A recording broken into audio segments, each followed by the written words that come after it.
মেন্ডেলের দ্বিতীয় সূত্রের আরেকটি ব্যতিক্রম হচ্ছে প্রকট এপিস্টেসিস। এই প্রকট এপিস্টেসিস হচ্ছে একটি জিন যখন অন্য একটি নন অ্যালিলিক জিনের কার্যকারিতা প্রকাশে বাধা দেয়, তখন এই প্রক্রিয়াকে এপিস্টেসিস বলা হয়। এখন আমরা একটা উদাহরণের মাধ্যমে এটা দেখব। তার জন্য সাদা লেগ হর্ন এর আর সাদা ওয়াইনডটের ভিতরে আমাদের একটা ক্রস করতে হবে।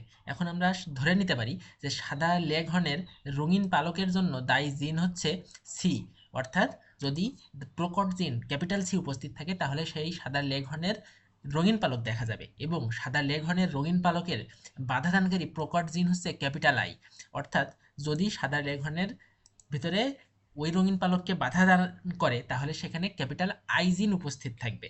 অর্থাৎ সাদা লেগ হর্নের জিনোটাইপ হবে দুইটা ক্যাপিটাল সি, দুইটা ক্যাপিটাল আই। এটা হচ্ছে সাদা লেগ হর্নের জিনোটাইপ। এখন সাদা ওয়াইনডটের জিনোটাইপ তাহলে কি হবে? দুইটা স্মল সি, দুইটা স্মল আই।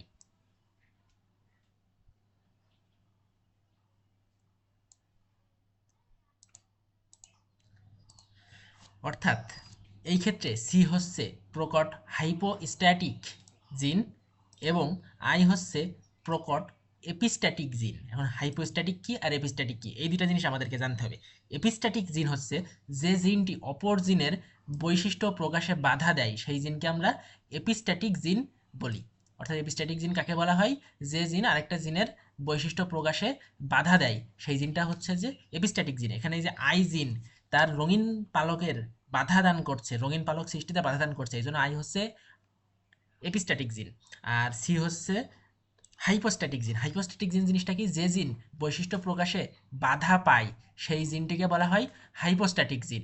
এখানে সি যেহেতু রঙিন পালকের জন্য দায়ী, কিন্তু সি কে আই বাধা দান করছে, যার কারণে ওই জিনটা বাধা পাচ্ছে, এই জন্য বলা হয় যে সি হচ্ছে হাইপোস্ট্যাটিক জিন। এখন ফার্স্ট জেনারেশনের জন্য প্রথম পিতামাতা নির্বাচন করা হলো সাদা লেঘনের একটা সাদা ওয়াইনডট, অর্থাৎ পুরুষ সাদা লেঘনের সাথে স্ত্রী সাদা ওয়াইনডটের ক্রস করানো হবে, যেখানে সাদা লেঘনের জিনোটাইপ হবে দুইটা ক্যাপিটাল সি, দুইটা ক্যাপিটাল আই, এবং সাদা ওয়াইনডটের জিনোটাইপ হবে দুইটা স্মল সি, দুইটা স্মল আই। এখন এদের থেকে যে গ্যামিটটা পাবো, একটা ক্যাপিটাল সি, একটা ক্যাপিটাল আই, এবং একটা স্মল সি, একটা স্মল আই। পরবর্তীতে এই গ্যামেট দুইটা মিলিত হয়ে যে জাইগোট গঠন করবে, সেই জাইগোটটি হবে একটা ক্যাপিটাল সি, একটা স্মল সি, একটা ক্যাপিটাল আই, একটা স্মল আই।